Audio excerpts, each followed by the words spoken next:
aku mengerti, sekarang kau buat mengerti. Kau singkapkan mataku dengan kasih-Mu yang tak pernah ku pikirkan. Sungguh kau telah sediakan, kau curahkan berkat-Mu limpah dalam hidupku. Terima kasih Yesus, terima kasih Yesus.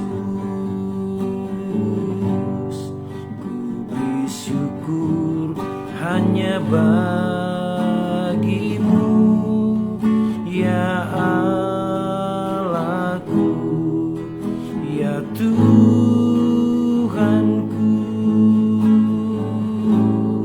Terima kasih Yesus, terima kasih Yesus. Beri syukur hanya bagi-Mu. Terima kasih Yesus.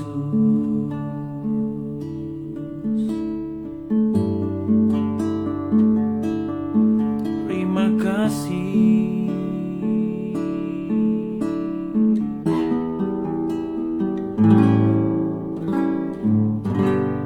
Yang tak pernah ku pikirkan, sungguh telah kau sediakan. Kau curahkan berkat-Mu limpah dalam hidupku. Terima kasih Yesus, terima kasih Yesus. Ku beri syukur hanya bagi-Mu, ya Allahku, ya Tuhanku. Terima kasih Yesus, terima kasih Yesus. Beri syukur hanya bagi-Mu.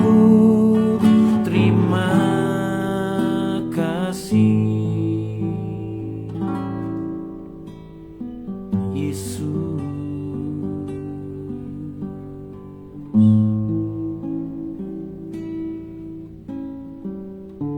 Saudara, mungkin Anda pernah berkata atau membuat sebuah pernyataan dan kata-kata ini ada di dalamnya, yakni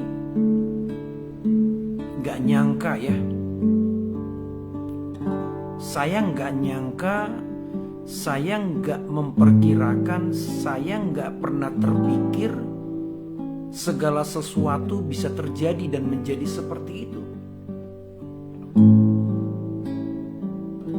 Ada kalimat dalam pujian ini yang berkata begini, yang dulu aku tidak mengerti, sekarang Tuhan membuat aku mengerti. Yang dulu tidak pernah terpikirkan olehku, hari ini Engkau menyatakan sebuah keajaiban yang begitu dahsyat dan luar biasa. Dan saya mau mengajak Bapak Ibu Saudara kita belajar dari satu peristiwa yang saudara pasti sudah sering dengarkan kisah ini, karena itu sering menjadi bahan pengajaran, sering menjadi bahan khotbah, yakni peristiwa ketika Yesus bertemu dengan Simon dan teman-temannya di Danau Genesaret yang tertulis di salah satu kitab Lukas pasal yang kelima. Saudara sudah tahu bahwa kisah itu berawal ketika Petrus atau Simon bersama dengan teman-temannya sebagai nelayan di Danau Genesaret itu sudah semalam-malaman bekerja keras untuk menangkap ikan, tapi mereka tidak mendapat apa-apa. Dan pagi hari itu, setelah mereka kembali ke daratan, mereka mulai merapikan jala-jala mereka dan mereka bersiap untuk kembali ke rumah. Pada saat yang bersamaanlah Yesus yang sedang dikerumuni oleh banyak orang untuk mendengarkan firman Tuhan bertemu dengan Simon dan meminjam perahunya, kemudian mengajar banyak orang tentang firman dan kebenaran Tuhan. Dan setelah selesai Yesus mengajar mereka, Yesus berkata kepada Simon, "Bertolaklah ke tempat yang dalam dan tebarkanlah jalamu, maka engkau akan mendapatkan ikan." Awalnya Simon berargumen dan dia berkata, "Guru, sudah semalam-malaman kami mencari ikan dan bekerja keras, kami gak dapat apa-apa." Tapi kalimat berikutnya yang mengubah segala sesuatu di dalam kehidupan Simon, dan dia berkata, "Tapi karena engkau yang menyuruhnya, maka aku akan menebarkan jala juga." Dan dia melakukan itu. Dan mereka menangkap sejumlah besar ikan sampai jala mereka hampir koyak. Dan di akhir cerita, Simon memanggil teman-temannya, ada Yohanes, ada Yakobus, dan satu perahu yang bersama-sama dengan dia pagi hari itu. Dan mereka mengisi tangkapan itu, 2 perahu penuh, dan mereka hampir tenggelam. Saudara, saya tidak membahas karena saya sudah berkali-kali bahas bagaimana Simon mengalami sesuatu yang tidak pernah terpikir. Bahkan kalau kita ada pada saat peristiwa itu terjadi, pasti saudara juga gak pernah terpikir bahwa Simon akan mengalami sesuatu yang luar biasa dari Tuhan. Padahal kondisi pagi hari itu, mereka semua adalah orang-orang yang gagal mendapatkan hasil, orang yang sudah bekerja keras sepanjang malam tidak mendapatkan apa-apa. Dan mereka adalah orang-orang yang mungkin mengalami kekecewaan karena malam itu bukan menjadi malam yang terbaik bagi mereka sebagai seorang nelayan. Tapi siapa yang menyangka bahwa perjumpaan Simon dengan Yesus mengubah banyak hal di dalam hidupnya. Dan itu tidak akan saya bahas lagi karena sudah sering dibahas. Tapi mari sama-sama kita melihat 2 tokoh lain di dalam peristiwa itu. Yang pertama yang bernama Yakobus, dan tokoh yang kedua bernama Yohanes. Dua-duanya adalah kakak beradik dan ayah mereka bernama Zebedeus. Saudara, sampai pada Simon menebarkan jala dan kemudian mendapatkan sejumlah besar ikan, nama Yakobus, nama Yohanes atau dua-dua anak Zebedeus ini tidak muncul di dalam kisah itu secara spesifik. Yang disebutkan adalah Simon, perahu Simon dikembalikan oleh Yesus, perahu Simon dikembalikan dan kemudian disuruh bertolak ke tempat yang lebih dalam, sampai pada titik di mana Simon menangkap sejumlah besar ikan dan mengalami keajaiban dari Tuhan. Nama Yakobus dan nama Yohanes itu belum muncul. Tapi ketika perahu Simon itu nyaris tidak bisa menampung, dia memanggil perahu satu lagi dan temannya ada di sana yang bernama Yakobus dan Yohanes. Saudara, perjumpaan dengan Tuhan pagi hari itu bukan hanya mengubah hidup Simon yang dulu tidak pernah terpikir oleh Yohanes, yang tidak pernah timbul dalam hatinya Yakobus, yang tidak pernah mereka bayangkan pada pagi hari itu. Lewat perjumpaan dengan Yesus akan mengubah segala sesuatu, bahkan mengubah status mereka, mengubah hidup mereka di kemudian hari, dan mengubah segala sesuatu yang begitu luar biasa di dalam perjalanan kisah hidup mereka kemudian. Kita mengerti pada akhirnya Simon menjadi pemimpin di antara 12 murid. Yakobus juga menjadi seorang yang diberi karunia sebagai gembala. Dan saudara tahu siapa Yohanes? Dia adalah murid yang dipercaya sebagai murid yang terakhir dipanggil Tuhan, dan dialah yang dipakai oleh Tuhan mendapatkan pewahyuan untuk menuliskan kitab Wahyu yang kita sedang dan selalu pelajari setahun demi tahun. Saudara, saya ketika merenung peristiwa ini, iya ya, pasti gak pernah terpikir oleh Simon sebelumnya. Pasti gak pernah terpikir oleh Yakobus dan Yohanes semua yang terjadi pagi hari itu. Perjumpaan mereka dengan Tuhan, perjumpaan mereka dengan Yesus akan mengubah segala-galanya di dalam hidup mereka.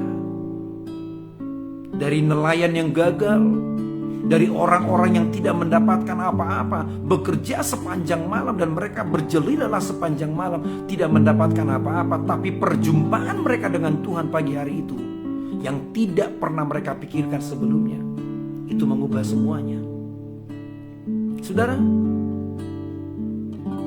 dikatakan dalam pujian ini sangat indah. Dan saya yakin hal yang sama Tuhan akan anugerahkan bagi saudara dan saya. Yang tak pernah kupikirkan, sungguh kau telah sediakan. Kau curahkan berkat-Mu limpah dalam hidupku.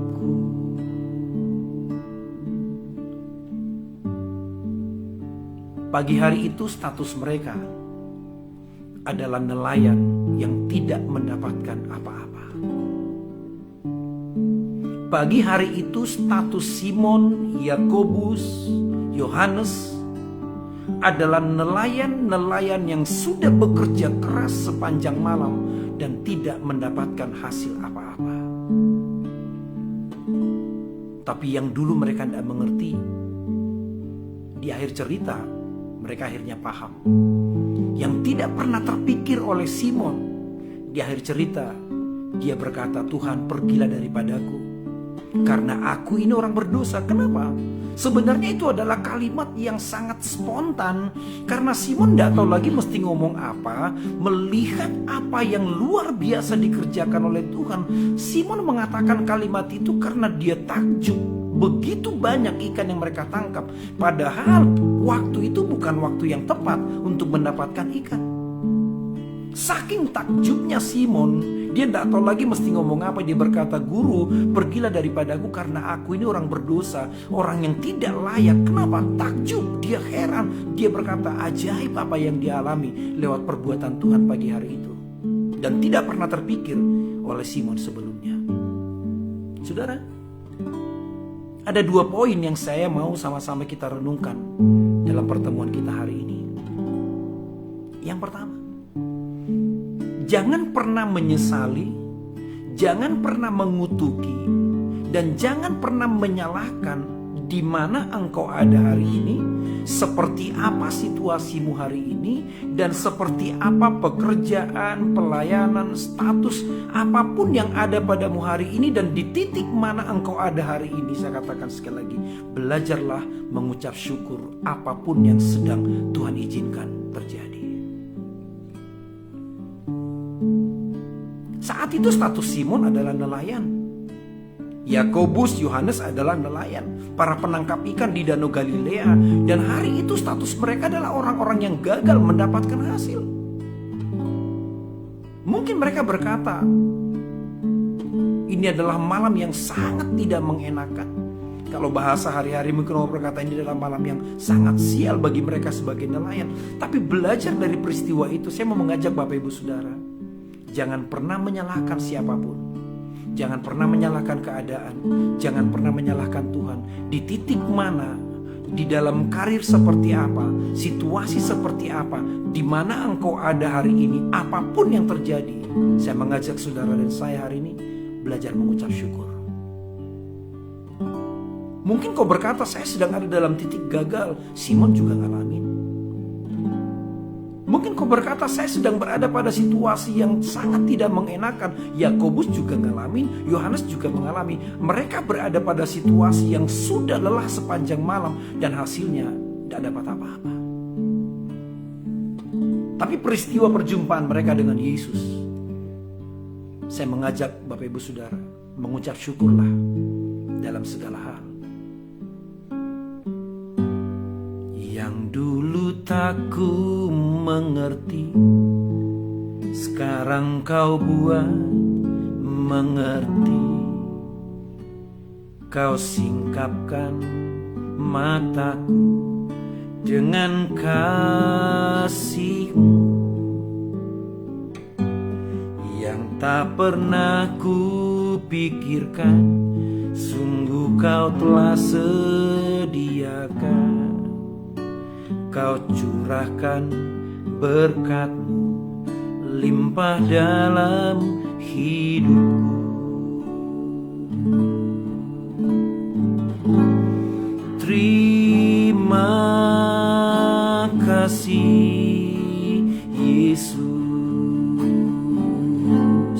Terima kasih Yesus. Ku beri syukur hanya bagi-Mu, ya Allahku, ya Tuhanku. Terima kasih Yesus. Terima kasih Yesus. Ku beri syukur hanya bagi-Mu. Terima kasih Yesus.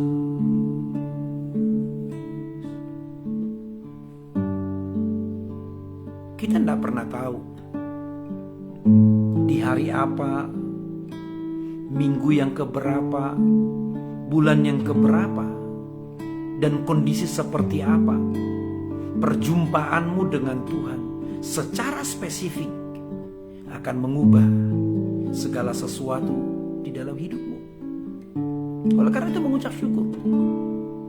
Kita tidak pernah tahu di hari apa, pada waktu seperti apa perjumpaanmu dengan Tuhan secara spesifik, secara khusus akan mengubah dan Tuhan mengerjakan perbuatan-perbuatan yang dahsyat dan ajaib. Dan saya tahu itu tidak akan jauh-jauh di tempat di mana kau ada. Simon mengalami keajaiban Tuhan di tepi Danau Genesaret karena itu adalah pekerjaannya. Disitulah dia ada, disitulah dia tinggal, itulah pekerjaannya, itulah karirnya, itulah pelayanannya, itulah kehidupannya. Nah, saya tidak tahu saudara, hari ini apa yang Tuhan percayakan kepadamu? Pekerjaan apa, profesi apa, pelayanan apa, modal apa, termasuk talenta apa yang Tuhan percayakan kepadamu? Saudara mungkin bisa suaramu bagus, kau bisa bernyanyi, engkau bisa main musik, engkau bisa menulis, engkau bisa melukis, engkau bisa berkarya. Apa yang Tuhan percayakan kepadamu hari ini, mengucap syukur dan kerjakan dengan baik. Kenapa? Karena kita tidak tahu. Simon itu dan teman-temannya bekerja keras sepanjang malam. Artinya mereka adalah orang-orang yang serius di dalam bidang dan apa yang sedang Tuhan percayakan. Dan kita nggak pernah tahu, saya nggak pernah tahu tempat yang tepat, waktu yang tepat, di mana Tuhan akan mengerjakan mujizat dalam hidupmu. Maka respon yang pertama adalah mengucap syukur. Mengucap syukur. Mungkin kau berkata, Pak, modal saya kecil, talenta saya kecil, bakat saya kecil, kesempatan saya kecil, dan saya punya banyak keterbatasan. Saya mau katakan sekali lagi, semua yang ada padamu dan di titik itulah Tuhan akan mengerjakan. Saudara lihat, apa yang Tuhan pakai di dalam diri Musa bukan perkara yang spektakuler luar biasa. Tuhan mengerjakan banyak hal lewat tongkat yang ada padanya. Kenapa? Karena dia adalah gembala. Tapi Yosua tidak memiliki apa yang dimiliki oleh Musa. Apa yang Tuhan katakan? Deklarasi. Sekali lagi saya tidak tahu Bapak Saudara. Pak, saya nggak bisa banyak, saya cuma bisa bikin kue kecil-kecilan. No problem. Bakat saya nggak hebat, no problem. Kesempatan, talenta, jaringan, dan segala macam. Jangan lihat kepada keterbatasanmu, tapi lihatlah di mana engkau ada hari ini, apa yang Tuhan percayakan kepadamu, dan seriusi semua itu. Saya tidak tahu kapan waktunya yang tepat, di mana tempatnya yang tepat, dan Tuhan akan pertemukan saudara dengan orang yang tepat, dan disitulah perbuatan-perbuatan Tuhan dinyatakan secara ajaib. Oleh karena itu, firman Tuhan berkata, mengucap syukurlah dalam segala hal. Mengucap syukurlah dalam segala hal. Kenapa? Saya tidak tahu pada waktu kapan, di tempat yang seperti apa, dan Tuhan pertemukan saudara dengan siapa untuk membuat sesuatu yang dahsyat dan ajaib Tuhan kerjakan dalam hidupmu. Mungkin usahamu kecil, pekerjaanmu kecil, bisnismu kecil, no problem. Perjumpaan dengan Tuhan akan mengubah banyak hal di dalam hidupmu. Yang kedua, belajar dari apa yang dialami oleh Simon, belajar dari apa yang dialami oleh Yohanes dan Yakobus. Yang kedua adalah jangan kehilangan kepercayaan kepada Tuhan. Firman Tuhan berkata di kitab Ibrani, janganlah engkau melepaskan kepercayaanmu, sebab besar upah yang menantikannya. Jangan pernah meragukan kebaikan Tuhan, jangan pernah meragukan kesetiaan Tuhan, jangan pernah meragukan kesanggupan Tuhan, jangan pernah meragukan Allah itu sanggup melakukan segala sesuatu, bahkan dengan cara yang tidak pernah terpikir oleh kita. Jangan lepaskan kepercayaanmu. Kenapa? Ada upah besar yang sedang menantikan, yang Tuhan sedang persiapkan bagi saudara dan saya. Amin. Yang pertama, mengucap syukur. Ya, yang pertama mengucap syukur. Apapun yang Tuhan percayakan di titik apapun, bahkan sekalipun mungkin kau sedang berada dalam persoalan, dalam pergumulan, bahkan pada titik di mana kau merasa dirimu adalah orang yang paling gagal, saya mau katakan sekali lagi, mengucap syukur, dan apa yang bisa kau lakukan, lakukanlah dengan serius, kerjakan dengan sungguh-sungguh, dengan sekuat tenaga, dan dengan apa yang bisa kau lakukan, kerjakan sekecil apapun, sesederhana apapun, peluang, kesempatan, talenta, dan apa yang sedang Tuhan anugerahkan bagimu. Kenapa? Saya tidak pernah tahu, saya tidak pernah bisa menduga, dan saya bisa pastikan kapan waktu yang tepat bagi Tuhan, di tempat mana yang tepat bagi Tuhan, dan Tuhan pertemukan saudara dengan siapa untuk menyatakan bahwa Dia sanggup melakukan perkara besar di dalam hidupmu. Dan yang kedua, jangan pernah kehilangan kepercayaan. Tuhan sanggup melakukan segala sesuatu, dan tidak ada rencananya yang gagal bagi saudara dan saya. Mari sama-sama kita naikkan satu lagi pujian, dan kita deklarasikan bersama-sama. Dan apa yang kita deklarasikan pada saat ini, dan saya katakan, seperti itulah Tuhan akan mengubah jalan hidupmu, seperti itulah Tuhan akan mengubah perjalananmu, dan seperti itulah Tuhan akan mengerjakan keajaiban di dalam hidup saudara dan saya.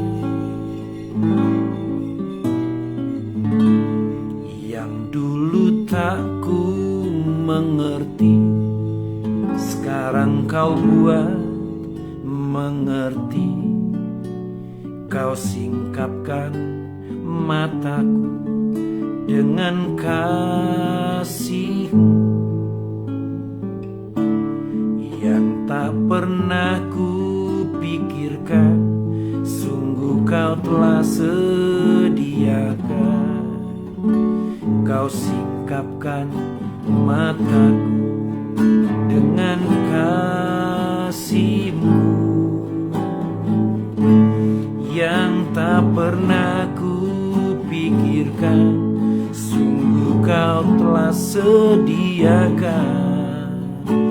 Kau curahkan berkat limpah dalam hidupku. Terima kasih Yesus. Terima kasih Yesus. Ku beri syukur hanya hanya bagimu, ya Allahku, ya Tuhanku. Terima kasih Yesus, terima kasih Yesus. Ku beri syukur hanya bagimu, terima kasih Yesus.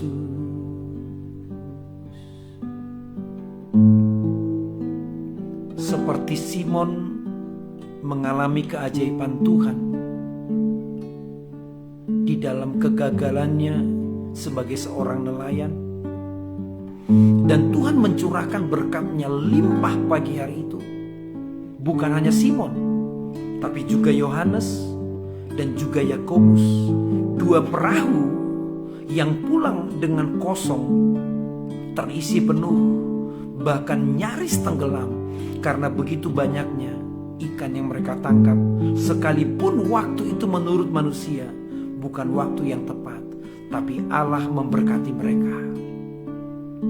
Allah menyatakan keajaibannya, Allah mengerjakan kedahsyatannya yang tidak pernah terpikir oleh mereka, yang tidak pernah mereka pahami sebelumnya, yang tidak pernah mereka bisa pikirkan sebelumnya. Tuhan kerjakan. Mereka dilimpahi dengan berkat, keajaiban, mujizat, dan kedahsyatan Tuhan. Dan saya deklarasikan, demikianlah Tuhan akan kerjakan bagimu. Seperti Tuhan melakukan mujizat bagi Simon, demikianlah Tuhan akan mengerjakan mujizat bagimu. Di tempat di mana engkau ada, di pekerjaan, di pelayanan, di karir, dalam usaha, di dalam talenta, dan apa yang kau miliki sampai hari ini, di tempat di mana engkau ada, disitulah Tuhan mengerjakan mujizat seperti Dia mengerjakannya bagi Simon, Yakobus, dan Yohanes. Mungkin bukan waktu yang tepat menurutmu, tapi Tuhan sanggup melakukannya. Saya percaya. Seperti Tuhan memberkati Simon, demikianlah Tuhan memberkati engkau. Seperti Tuhan menyatakan keajaibannya bagi Simon, demikianlah Tuhan menyatakan keajaiban bagimu. Seperti Tuhan memberkati Simon, Yakobus, dan Yohanes pagi hari itu dengan tangkapan ikan yang begitu ajaib dan luar biasa. Saya tahu Tuhan yang sama mengerjakannya bagimu dalam seluruh aspek hidup di mana kau ada hari ini. Terima kasih Bapa. Ini yang aku percayai Tuhan lakukan bagi semua saudaraku yang ada dalam program ini. Engkau sanggup melakukan segala sesuatu, dan tidak ada satupun rancanganmu, rencanamu yang gagal bagi setiap kami yang sudah ditebus, kami yang dikasihi, kami yang dipilih, dan kami yang sudah dibenarkan. Terima kasih Bapa. Terima kasih, mengucap syukur di dalam nama Tuhan Yesus. Aku berdoa. Mari angkat kedua tanganmu. Terimalah berkat yang terbaik dari Allah Bapa di surga, cinta kasih dari Tuhan Yesus Kristus, persekutuan yang manis dengan Roh Kudus memberkati engkau dari hari ini sampai selama-lamanya. Yang diberkati Tuhan, sama-sama berkata amin. Oke, thank you Bapak Saudara. Ada rekan saya Ferry Gunawan. Terima kasih buat Kak Indra di Cibubur, juga buat Mbak Ibu Siwi di Palangkaraya, Ko Hengki di Jakarta, kemudian juga Ibu Dewi Deborah yang ada di Taman Kopo. Juga saya menyapa buat semua Bapak Ibu Saudara yang bergabung dalam program ini, dan saya percaya sekali lagi, saya berdoa setiap hari di dalam hidupmu menjadi hari di mana kita boleh berkata, dulu saya nggak paham, hari ini saya mengerti. Dulu saya nggak bisa percaya, hari ini saya melihat Tuhan sanggup melakukan segala sesuatu, keajaiban, kedahsyatan, mujizat di dalam hidup saudara dan saya. silakan bagikan link ini. Ya, saudara boleh subscribe dan juga Anda bisa share, like, tonton aplikasi program di YouTube channel juga supaya jadi berkat bagi banyak orang. Oke, kita ketemu lagi besok. Sampai jumpa. Tuhan Yesus memberkati dan shalom.